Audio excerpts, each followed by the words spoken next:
Des aveux de sang-froid aux actes de vengeance effrayants, chaque histoire vous fera douter de la nature même de l'humanité. Attachez votre ceinture, je vous emmène dans un voyage glaçant à travers des histoires de meurtres, de trahisons et de drames judiciaires choquants qui défient l'entendement. Préparez-vous à être captivé par les histoires qui se déroulent devant le juge et le jury, des histoires aussi fascinantes que terrifiantes. Commençons. La vie de David Paradiso et sa mort dans un tribunal brossent le sombre tableau d'un individu perturbé dont les actes ont eu des conséquences tragiques. L'histoire de David Paradiso est celle d'un homme dont les tendances violentes ont culminé avec le meurtre brutal de sa petite amie et une fin dramatique dans un tribunal. Avant l'incident de décembre 2006, David Paradiso n'était pas étranger au système de justice pénale. Ayant déjà passé plus de 3 ans dans des prisons d'État et dans un établissement de la California Youth Authority, sa vie était entachée par une série d'activités criminelles.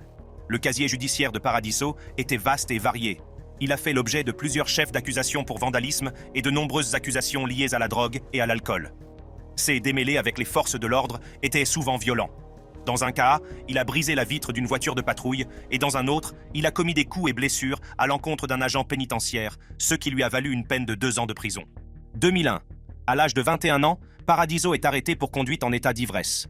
2003. Il est reconnu coupable de s'être soustrait à l'action des forces de l'ordre. 2004. Les tendances violentes de Paradiso sont mises en évidence lorsqu'il est condamné pour coups et blessures sur un agent pénitentiaire.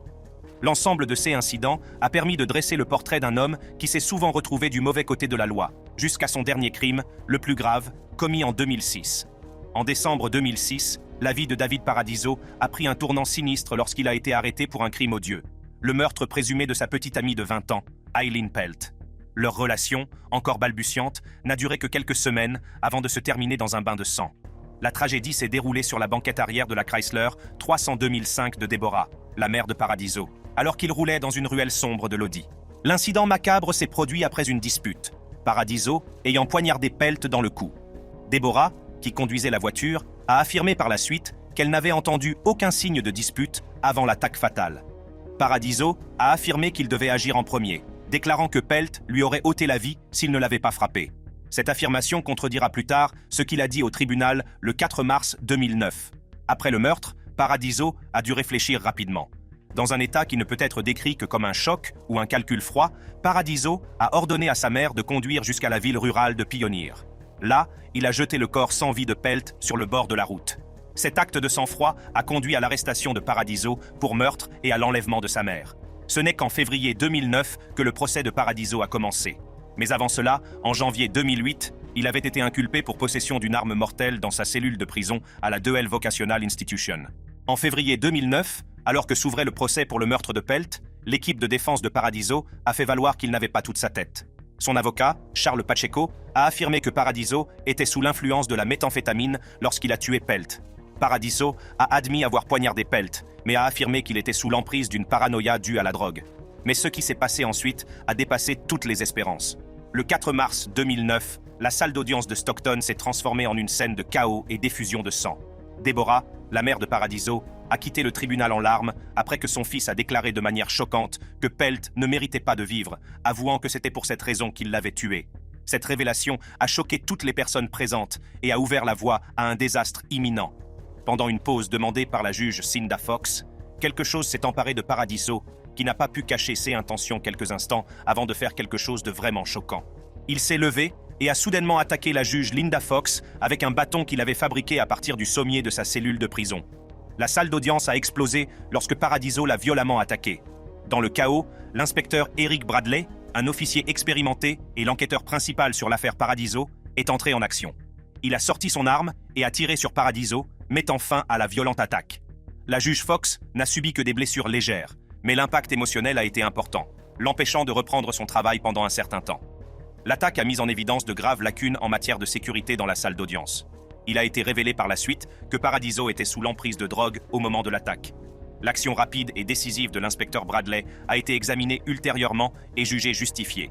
Sa bravoure n'est pas passée inaperçue et, en 2010, le gouverneur de l'époque, Arnold Schwarzenegger, lui a décerné la médaille de la sécurité publique de Californie. Cet incident a également mis en lumière un autre aspect de l'histoire.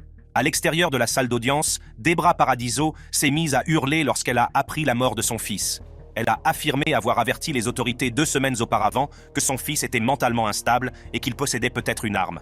Même le frère de Paradiso, Aaron, s'est exprimé sur le traitement de cette affaire. Les autorités ont-elles traité le cas de Paradiso de manière appropriée? Il y a certainement des questions à ce sujet. Les avertissements de Debra concernant l'état mental de son fils et son potentiel de violence semblent être tombés dans l'oreille d'un sourd. Le fait que Paradiso ait réussi à introduire une arme dans la salle d'audience en dépit de ces avertissements montre qu'il y a eu d'importantes lacunes en matière de sécurité et d'attention portée à ces problèmes de santé mentale. Le dernier acte de Slobodan Praljak dans une salle d'audience de la Haye a été aussi dramatique que les événements qui ont conduit à son procès. Sa vie a été marquée par la guerre, le leadership et en fin de compte par un acte désespéré ou courageux qui a choqué le monde. Mais avant d'en parler, il faut connaître le contexte dans lequel s'inscrit sa finale HT. L'histoire de Slobodan Praljak commence le 2 janvier 1945 à Kapljina, une ville du sud de la Bosnie-Herzégovine, près de la frontière croate.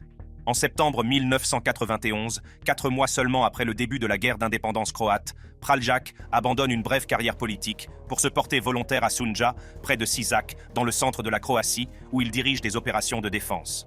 Le début des années 1990 a vu la désintégration de la Yougoslavie, déclenchant une série de conflits brutaux. C'est là que Praljak, d'abord colonel dans l'armée croate, a rapidement gravi les échelons grâce à ses prouesses stratégiques. En fait, son rôle était si important qu'il est rapidement devenu un chef militaire clé au sein du Conseil de défense croate, HVO, ce qui a eu un impact considérable sur la guerre de Bosnie. Parlons maintenant des atrocités qu'il aurait commises. Le directeur associé des programmes de Human Rights Watch n'a pas mâché ses mots lorsqu'il a évoqué le suicide dramatique du criminel de guerre croate bosniaque Praljak. Il a rappelé les nombreux crimes commis par Praljak en tant que commandant des forces croates combattant en Bosnie. Meurtres, homicides volontaires, persécutions pour des motifs politiques, raciaux et religieux, déportation, transfert illégal de civils, emprisonnement, détention illégale de civils, travail illégal, actes inhumains, traitements inhumains, destruction massive de biens non justifiés par des nécessités militaires et exécutés de manière illégale et arbitraire, destruction ou dommages délibérés causés à des institutions consacrées à la religion ou à l'éducation, attaques illégales contre des civils et actes de terreur infligés illégalement à des civils. Le 29 novembre 2017, le tribunal de l'ONU chargé de juger les crimes de guerre a rendu un verdict qui allait choquer tout le monde. Le juge ordonne à Praljak de s'asseoir, mais Praljak est entré dans une colère noire et a crié. Dans une tournure étonnante et dramatique, il a ensuite bu une petite bouteille brune, déclarant calmement à la salle d'audience « J'ai pris du poison ». Après avoir avalé la boisson fatale, il s'est rassis, s'affaissant sur sa chaise, tandis que le chaos éclatait autour de lui. Selon certaines sources, il a ingéré du cyanure de potassium, un composé hautement toxique qui est absorbé rapidement et peut tuer une personne en moins de 30 minutes. Malgré les efforts désespérés du personnel médical du tribunal, Praljak est décédé le jour même à l'hôpital HMC de la Haye. La mort de Praljak a déclenché un débat houleux sur son héritage. Pour certains, il était un héros de guerre qui s'est battu vaillamment pour son peuple. Pour d'autres, il était un criminel de guerre responsable d'atrocités innommables. Ce soir-là, les églises catholiques de plusieurs villes d'Herzégovine, le pays natal de Praljak, ont célébré des messes à la mémoire de leurs héros disparus.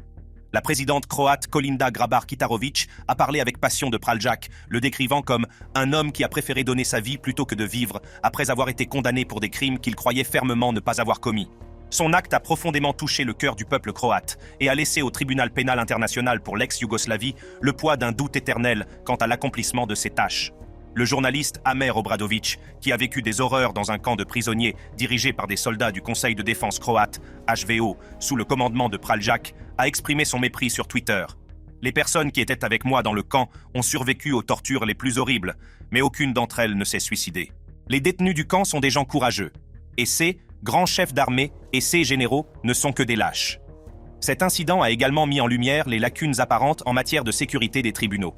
Peter Robinson, l'avocat du criminel de guerre serbe bosniaque Radovan Karadzic, a souligné les mesures rigoureuses mises en place. Il a déclaré « Nous passons 2 contrôles de sécurité lorsque nous rendons visite aux détenus. 2 détecteurs de métaux. Il est interdit d'apporter des boissons, pas même une bouteille d'eau ou de coca. Tout est fouillé avant d'entrer. » Pourtant, Praljak a réussi à faire entrer une fiole de cyanure de potassium dans la salle d'audience sans être détecté. Comment cela s'est-il produit? S'agit-il d'un simple oubli ou de quelque chose de plus sinistre? Que pensez-vous de cette violation choquante de la sécurité?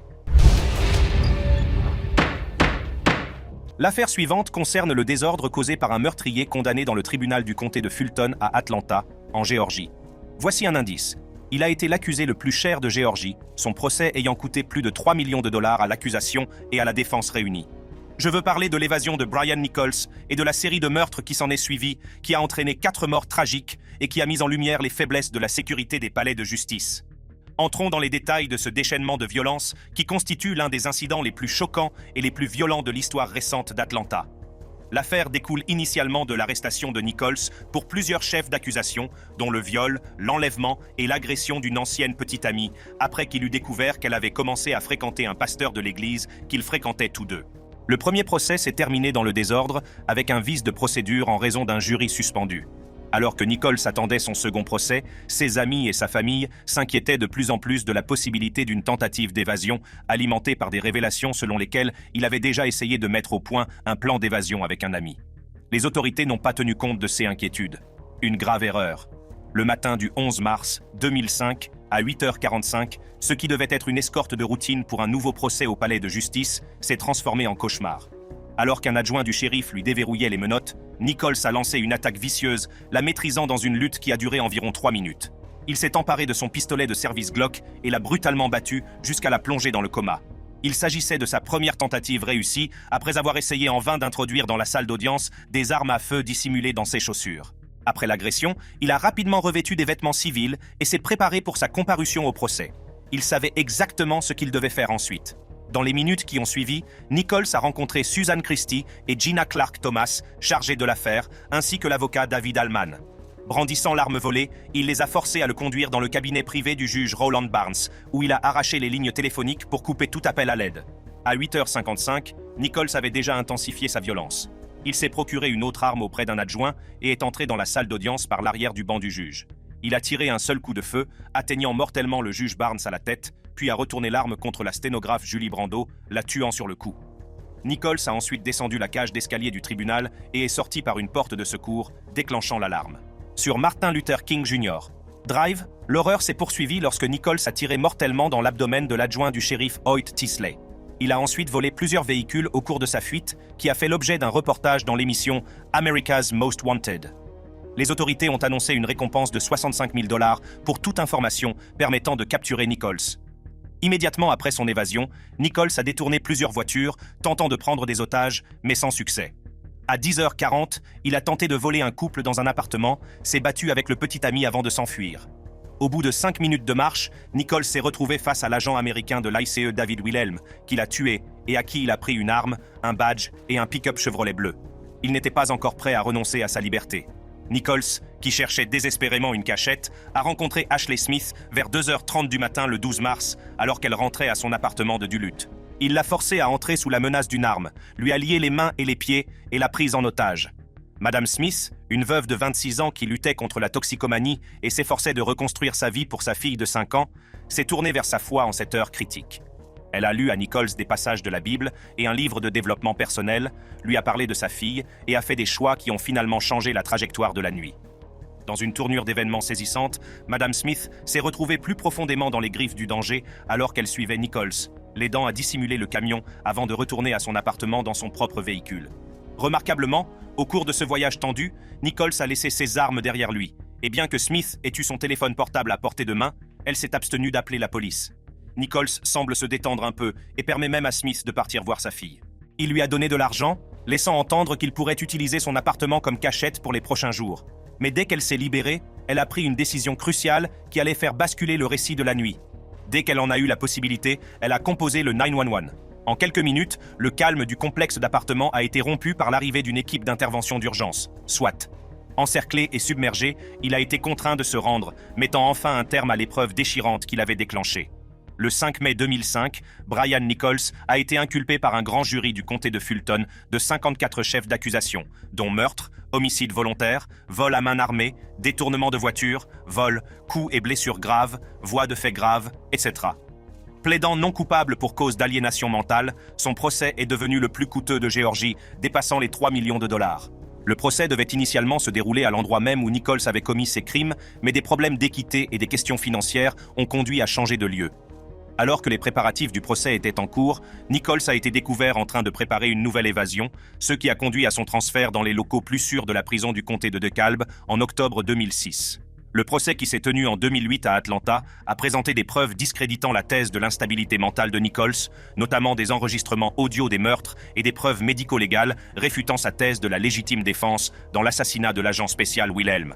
Après 12 heures de délibération intense réparties sur 2 jours, le jury a rendu son verdict le 7 novembre 2008, condamnant Brian Nichols pour l'ensemble des 54 chefs d'accusation. Le 13 décembre 2008, Nichols a été condamné à plusieurs peines de prison à perpétuité sans possibilité de libération conditionnelle. Le juge James Bodyford a imposé la peine la plus sévère possible pour chaque chef d'accusation, les peines devant être exécutées consécutivement.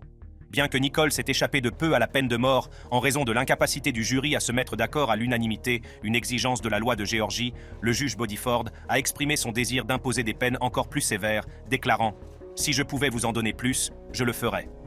Nichols est désormais enfermé dans les murs de la prison d'État de diagnostic et de classification de Géorgie, son destin étant scellé par le poids de ses actes. Dans un tribunal fédéral de l'Utah, un accusé n'a pas été retenu devant le jury et quelque chose d'inattendu s'est produit.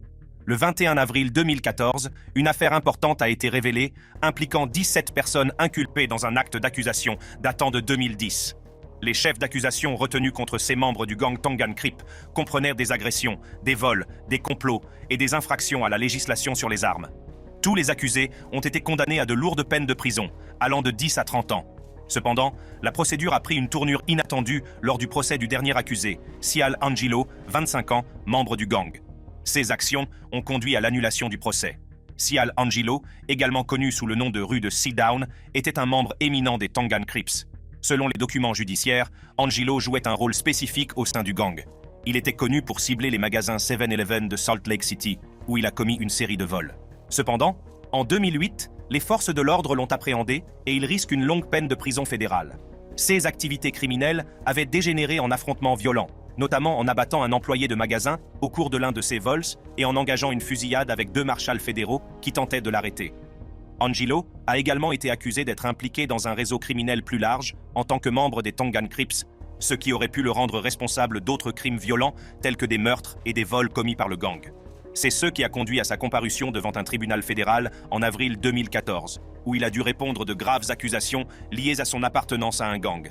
À un moment crucial du procès, Viola Tenifa, un ancien membre du gang, a été appelé à témoigner pour l'accusation. Alors qu'il commençait à parler, Tenifa a expliqué comment le gang recrutait des enfants dès l'âge de 9 ans et leur demandait de commettre des crimes, y compris des vols, des cambriolages et même des fusillades contre des gangs rivaux en guise d'initiation. Son témoignage, qui a duré environ 22 minutes, a été soudainement interrompu par un événement totalement inattendu. Angelo saisit soudain un stylo sur la table devant lui et fonce sur le témoin, Tenifa.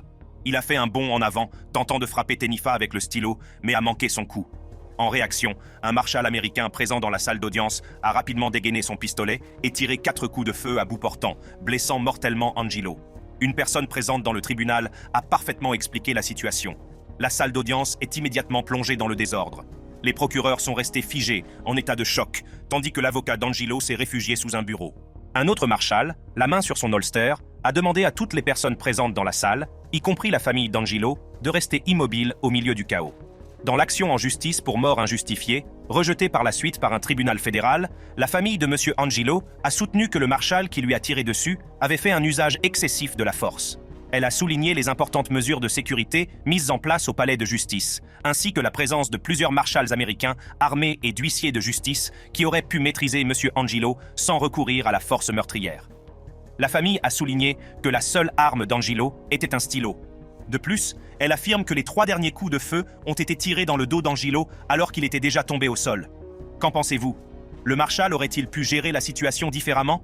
L'affaire dont je vais vous parler ne manquera pas de susciter la colère, compte tenu de l'audace du criminel impliqué et de la nature impitoyable des actes commis. Le 27 février 2012, le lycée de Chardon, dans l'Ohio, est devenu le théâtre tragique d'une fusillade de masse exécutée par Thomas Michael T.G. Lane 3, un ancien élève de 17 ans ce matin-là, Lane, vêtu d'un sweatshirt sur lequel le mot « tueur » était imprimé en gras, est entré dans la cafétéria de l'école, armé d'une arme de poing de calibre 22, et a commencé à tirer sur un groupe d'élèves sans discernement. Cette attaque dévastatrice a entraîné la mort de 3 élèves, Daniel Parmertor, Russell King Jr. et Demetrius Hewlin, et en a blessé 3 autres, dont l'un a subi une paralysie permanente. TJ Lane était connu comme un individu réservé et perturbé qui avait été transféré dans une école alternative pour les élèves à risque en raison de ses problèmes scolaires et comportementaux. Malgré son attitude calme, il avait eu un comportement alarmant avant la fusillade, notamment en publiant un message inquiétant sur les réseaux sociaux « Je suis la mort, et tu as toujours été la tourbe », pouvait-on lire en partie.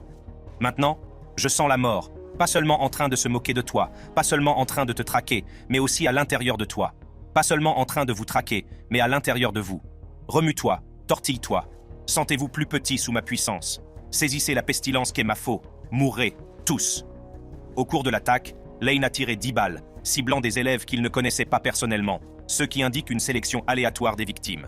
À court de munitions, il a été poursuivi par un membre du personnel de l'école et, peu après, arrêté par la police à l'extérieur de l'établissement. La procédure judiciaire à l'encontre de Lane s'est déroulée rapidement et a abouti à son plaidoyer de culpabilité pour 3 chefs d'accusation de meurtre aggravé, entre autres, et à une condamnation à 3 peines de prison à perpétuité consécutive, sans possibilité de libération conditionnelle. Lors du prononcé de la peine, le comportement de Lane dans la salle d'audience a été choquant. Il portait un t-shirt sur lequel était écrit « tueur » et a fait une déclaration très offensante à l'égard des familles et des victimes. Il a déclaré « La mère de Daniel Parmertor, victime âgée de 16 ans, a fait face à son assassin, le qualifiant de vil lâche et de pathétique excuse pour un être humain. Dina Parmertor a souhaité à l'auteur du crime une mort lente et atroce. Elle a fait part des conséquences obsédantes du meurtre de son fils, révélant qu'il avait infligé à sa famille une douleur non seulement émotionnelle, mais aussi physique, se manifestant par des cauchemars et des maladies physiques. Lorsqu'elle a déclaré « Désormais, il ne sera plus qu'un tueur », le sourire de Lane s'est grotesquement élargi. Après sa condamnation, TJ a été incarcéré à l'Allen Correctional Institution, où son comportement est resté inquiétant, avec notamment des actes de vandalisme et de non-respect des règles. Son audace l'a conduit à s'évader de prison le 11 septembre 2014 avec 2 autres détenus, ce qui a entraîné le confinement immédiat du lycée de Chardon jusqu'à ce qu'il soit repris moins de 24 heures plus tard. Aujourd'hui, TJ Lane est toujours derrière les barreaux du pénitencier de l'État de l'Ohio, où il est destiné à passer le reste de sa vie. Le cas suivant que je vais partager avec vous concerne Klaus Grabowski, un exemple troublant où un individu se fait justice lui-même. Ce scénario explore les conséquences éthiques et juridiques de telles actions, soulignant l'interaction complexe entre la vengeance personnelle et le droit sociétal. Le 5 mai 1980, au petit matin, les rues de Lübeck, en Allemagne, ont été le témoin silencieux d'une tragédie. La jeune Anna Bachmeier, tout juste sortie d'une violente dispute avec sa mère, Marianne Bachmeier, décide de sécher l'école pour rejoindre son amie. Elle est loin de se douter que son chemin va croiser celui de Klaus Grabowski, un voisin à l'apparence normale, mais au passé sinistre. Grabowski, un boucher de 35 ans connu de la communauté et des forces de l'ordre pour toutes les mauvaises raisons, a attiré Anna dans son appartement en lui faisant croire qu'elle jouait avec des chats. Ce qui l'attendait était loin d'être innocent. Entre ces murs, Anna est devenue une prisonnière. Grabowski l'a agressée sexuellement et finalement étranglée avec les collants de sa fiancée. Son corps, caché dans une boîte en carton anodine, a été froidement jeté près d'un canal, un acte qui allait bientôt dévoiler un récit glaçant. Grabowski n'était pas un inconnu pour les forces de l'ordre. Son casier judiciaire faisait froid dans le dos. Il avait déjà été condamné pour la strangulation d'un jeune enfant et était impliqué dans l'agression sexuelle de 2 autres enfants. En 1976, il a préféré la castration chimique à la prison, mais les autorités ne savaient pas qu'il avait secrètement entamé une thérapie hormonale 2 ans plus tard pour en inverser les effets, ouvrant ainsi la voie à son retour au crime violent. Malheureusement, sa prochaine cible était Anna. La vérité sur le sort d'Anna est apparue lorsque la fiancée de Grabowski, poussée par les soupçons, a appelé la police. Grabowski a été arrêté et a avoué le crime, mais il a présenté une défense tordue lors de son procès, qui a débuté le 3 mars 1981. Il a prétendu qu'Anna avait tenté de le séduire et qu'il l'avait tué parce qu'elle avait menacé de raconter l'agression à sa mère s'il ne lui donnait pas de l'argent. Il l'a donc tuée dans un élan de panique pour la faire taire. Tout au long du procès, Marianne a été tourmentée par les fausses affirmations de Grabowski et par le souvenir des souffrances de sa fille. Incapable de contenir sa colère et animée par un désir de justice, Marianne a pris une mesure radicale. Avec le calme calculé d'une tempête sur le point d'éclater, Marianne a introduit clandestinement un pistolet Beretta de calibre 22 dans la salle d'audience bondée. Dans un moment gravé à jamais dans les annales de la justice pénale, elle s'est avancée et a déchaîné un barrage de balles sur Grabowski, le touchant 6 fois dans un acte de vengeance stupéfiant. Dans la salle d'audience, Marianne Bachmeier a admis devant le juge « Je voulais le tuer. Je voulais lui tirer dans le visage, mais je lui ai tiré dans le dos. J'espère qu'il est mort. » Dans sa déclaration, elle a simplement écrit « Je l'ai fait pour toi, Anna. » Cette mère apparemment impuissante mais forte, poussée au bord du gouffre, s'est transformée aux yeux du monde en mère vengeresse de l'Allemagne. Ces actes ont suscité un vif débat dans tout le pays. S'agissait-il d'un meurtre de sang-froid ou d'un cri de justice poussé par une mère accablée de chagrin? Le système judiciaire s'est penché sur ces questions et a finalement reconnu Marianne coupable d'homicide involontaire avec préméditation en 1983. Elle a été condamnée à une peine de 6 ans, mais n'en a purgé que la moitié, sa libération anticipée témoignant des émotions contradictoires que son cas a suscité. La justice a-t-elle gagné ce jour-là? À vous de décider. Marianne Bachmeier est tragiquement décédée à l'âge de 46 ans des suites d'un cancer du pancréas. Elle repose aux côtés de sa fille Anna, âgée de 7 ans, au cimetière de Burgtor, à Lübeck. Le dernier cas concerne un homme qui risquait de 7 à 21 ans de prison. Sous l'immense pression de sa condamnation, il a pris la décision choquante de mettre fin à ses jours dans la salle d'audience. Les détails sensationnels de ses actes et les raisons de ce choix radical ont alimenté une frénésie de spéculation. Entrons dans les détails. Le 28 juin 2012, la tension était palpable dans un tribunal de l'Arizona alors que Michael Marin, 53 ans, attendait son sort. Ancien banquier d'affaires de haut volume, diplômé en droit de Yale, Marin avait vécu une vie dont beaucoup ne pouvaient que rêver. Il collectionnait les œuvres d'art de Picasso, pilotait son propre avion et conduisait des Rolls-Royce. Le journaliste Paul Robin a décrit le millionnaire avec justesse.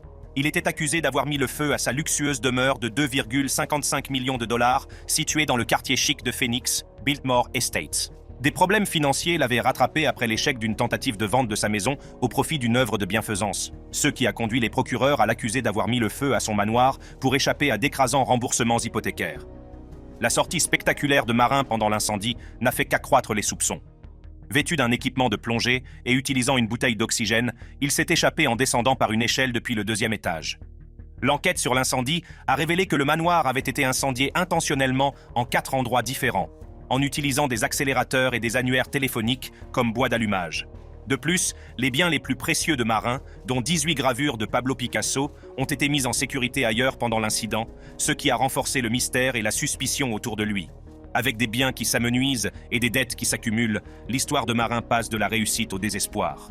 À l'énoncé du verdict, Michael Marin, père divorcé de 4 enfants, semble accablé et se cache le visage dans les mains. À l'insu de son entourage, Marin avait glissé quelque chose dans sa bouche, du cyanure de sodium. Cette substance mortelle, généralement utilisée dans les mines d'or pour extraire le précieux métal, interrompt rapidement la respiration et peut être fatale en quelques minutes. Les enquêteurs ont découvert par la suite que Marin avait transformé cet agent mortel en capsules, qu'il avait obtenu l'année précédente auprès d'un fournisseur californien et qu'il avait l'intention de les consommer dans la salle d'audience. Le fils de Marin a reçu un courriel différé qui l'informait non seulement de l'emplacement de la voiture de son père, mais lui confirmait également que son testament était en bonne et due forme.